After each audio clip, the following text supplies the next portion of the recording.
ప్రేక్షకులకు నమస్కారం.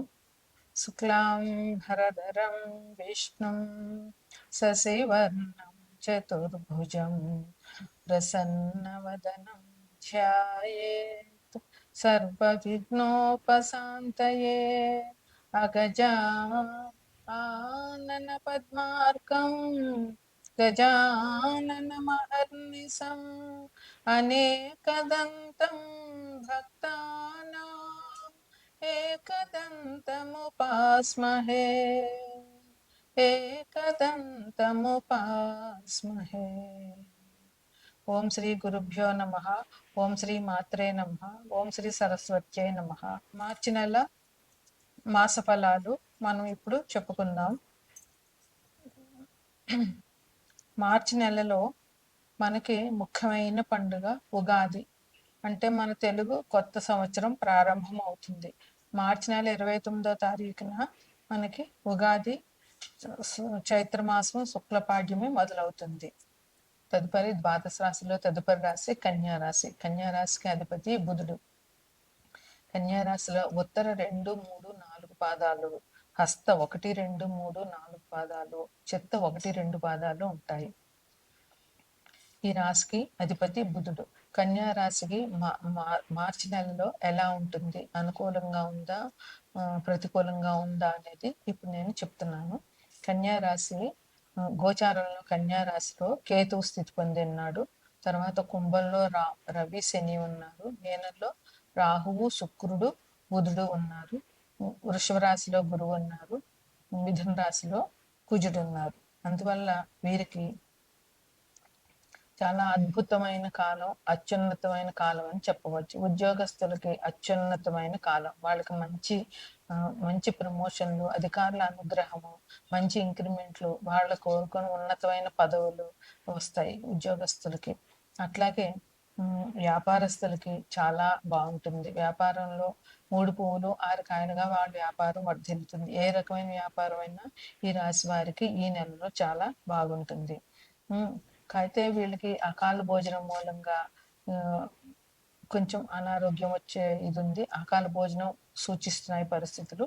దాన్ని తప్పించుకుని వీళ్ళు టైంకి భోజనం చేయడము, టైంకి నిద్రపోవడము చేయడం వల్ల వీరికి ఈ కొద్దిపాటి శారీరక శ్రమ కూడా లేకుండా మనసు ప్రశాంతంగా వీళ్ళు చేయగలుగుతారు. వీళ్ళ మీద నిందలు పడతాయి ఈ నెలలో. అయితే ఆ నిందలు మళ్ళీ వాటంతటా అవే తొలగిపోతాయి. వీరి మీద ఎవరైనా నింద వేసినా తర్వాత వాళ్ళే ఇది నింద మేమే వేసాము అని మీ ముందే ఒప్పుకునే పరిస్థితులు ఈ రాశి వాళ్ళకి ఇప్పుడు ఉంటాయి.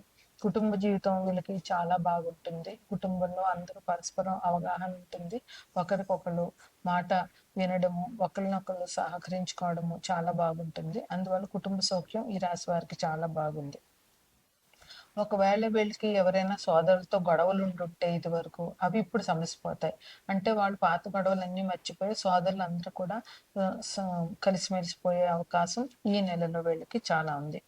భూములు కానీ, స్థలాలు కానీ, ఇళ్ళు కానీ, అపార్ట్మెంట్లు కానీ, పంట పొలాలు కానీ ఏవైనా కొనాలని అనుకుంటున్నా, స్థిర వాహనాలు కొనాలనుకుంటున్నా, కార్లు కానీ, బంగ్లాలు ఇట్లాంటివి ఏం కొనాలన్నా కూడా వీళ్ళకి ఈ మాసం మంచి అనుకూలంగా ఉంది. అందువల్ల వీళ్ళు అలాంటి ప్లాన్లు ఏమైనా ఉంటే చేసుకోవచ్చు. ఇంకా ఇంట్లో పెళ్లిళ్ళు, శుభకార్యాలు, ఉపనయనాలు, గృహప్రవేశాలు ఇట్లాంటివి జరిగే అవకాశం ఈ రాశి వారికి ఉంది. మీరు చేస్తారు.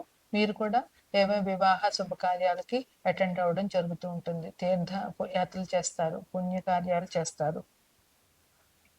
ఆర్థికంగా బాగుంటుంది. అవసరాలకి డబ్బు అందుతూ ఉంటుంది. అనారోగ్యం ఉన్నా కూడా అది తొలగిపోతుంది. మీకు వాహన సౌఖ్యం ఉంది. ఎక్కడికైనా వాహనంలో వెళ్ళే అవకాశాలు ఉంటాయి. నిందలున్నా మళ్ళీ తొలగిపోతాయి. ఉద్యోగస్తులకి అత్యున్నతమైన స్థాయిలు ఉంటాయి. అలాగే బదిలీలు కూడా ఉంటాయి. ప్రమోషన్తో కూడిన బదిలీలు ఉండే అవకాశాలు చాలా ఉన్నాయి. ఈ రాశి వారికి గణపతి పూజ, 11 నామాలు లేదా 21 నామాలతో గరిక పూజ చేయడము, సంకటహర స్తోత్రం, ప్రణమ్య శిరసాదేవం స్తోత్రం చేయడము, బుధవారం నాడు గణపతి ఆలయాన్ని దర్శించడము ఈ రాశి వారికి చెప్పుకోదగ్గ పరిహారాలు. ద్వాదశ రాశులకి చెప్పదగిన ముఖ్యమైన పరిహారాలు ఏంటంటే, ఈ మార్చి నెల 29వ తారీఖున ఉగాది. అంటే కొత్త సంవత్సరం మనకి ప్రారంభమవుతుంది. అదే రోజు మీనరాశిలోకి 6 గ్రహాలు ప్రవేశిస్తున్నాయి. కుంభంలో ఉన్న శని మీనరాశిలోకి వెళ్తారు. ఆల్రెడీ అక్కడ ఇప్పుడు రవి, శుక్రుడు, బుధుడు ఉన్నారు. ఇప్పుడు రవి, శని కూడా రవి 15వ తారీఖు తర్వాత మీనరాశిలోకి ప్రవేశిస్తారు. అక్కడ వచ్చే నెల 15వ తారీఖు వరకు అక్కడే ఉంటారు. ఇప్పుడు శని కూడా కుంభరాశి నుంచి మీనరాశిలోకి ప్రవేశిస్తారు. ఆ 29వ తారీఖు నాటికి చంద్రుడు కూడా అక్కడే రావడం వల్ల మొత్తం షష్టగ్రహ కూటమి అనేటటువంటిది మీనరాశిలో ఏర్పడుతుంది. దీనివల్ల చిన్న చిన్న 6 గ్రహాలు, అందులోనూ రాహువు, రవి, శని, బుధుడు, ఈ ఈ 4 గ్రహాలు కూడా పాపగ్రహాలే.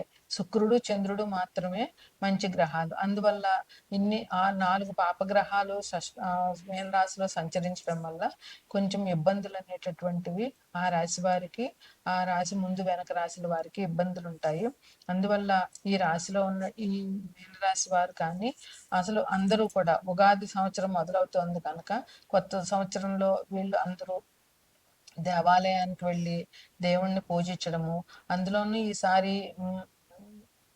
రాజు ఆదివారం వచ్చింది ఉగాది. ఆదివారం అంటే రవి ఈ అధిపతి. అందువల్ల ఈ ఈ సంవత్సరానికి విశ్వవసు నామ సంవత్సరానికి రవి రాజు అవుతాడు, చంద్రుడు మంత్రి అవుతాడు. అందువల్ల సూర్య భగవాన్ని ఆరాధన చేయడము ఉగాది రోజున, చంద్రునికి కోసం లలితా పారాయణం చేయడము, లేదా మహాలక్ష్మీదేవి పూజ చేయడము చాలా మంచిది. అట్లాగే ఈ షష్టగ్రహ కూటమి ఏర్పడుతున్నది కనుక రాహు నుంచి పరిహారాల కోసం, రాహు గ్రహ అనుకూలత కోసం దుర్గాదేవి పూజ, ఆదివారం నాడు రాహుకాల పూజ చేస్తారు. గుళ్ళో రాహుకాల పూజ చేస్తారు. ఆ పూజలు చేయడము, దుర్గాదేవిని స్తుతించడము, దుర్గాదేవి ఆలయానికి వెళ్ళి దుర్గాదేవి దర్శనం చేసుకోవడము చాలా మంచిది. ఇది అమ్మవారి ఆరాధన అనేది శుక్ర, రాహు, చంద్రులు ముగ్గురికి కూడా చాలా మంచిది. అందువల్ల లలితాదేవి పారాయణ చేసిన, దుర్గాదేవి పారాయణ చేసిన, దుర్గా సప్తశతి పారాయణ చేసిన చాలా మంచిది. ఈ 3 గ్రహాలు అనుకూలంగా ఉంటాయి. ఇంకా బుధుడు, రవికి విష్ణుమూర్తి ఆరాధన చాలా మంచిది. బుధుడు విష్ణు సహస్రనామం పారాయణం చేయడము, రవి కోసం ఆదిత్య హృదయం పారాయణం చేయడము, అలాగే సూర్యోదయానికి ముందే లేచి రవికి అర్ఘ్యం ఇవ్వడము, రవికి చేయవలసినటువంటి పరిహారాలు. సూర్యునికి అర్ఘ్యం ఇవ్వడం అనేటటువంటిది చాలా మంచి పరిహారం. దీనివల్ల ఇది అందరూ చేయొచ్చు. ఆడ, మగ, చిన్న, పెద్ద అని పేదలు లేకుండా అందరూ రవికి అర్ఘ్యం ఇవ్వడం వల్ల అది చాలా మంచి పరిహారం రవిగ్రహ అనుకూలతకి. ఇంకా శని భగవానుడి కోసం అయితే శనికి మనం నడవడం ఎంత కష్టపడితే అంత ఇష్టం శని భగవానుడికి. అదే విధంగా నడవడం కూడా శని నుంచి వచ్చేటటువంటి కష్టాలకి పరిహారం అవుతుంది.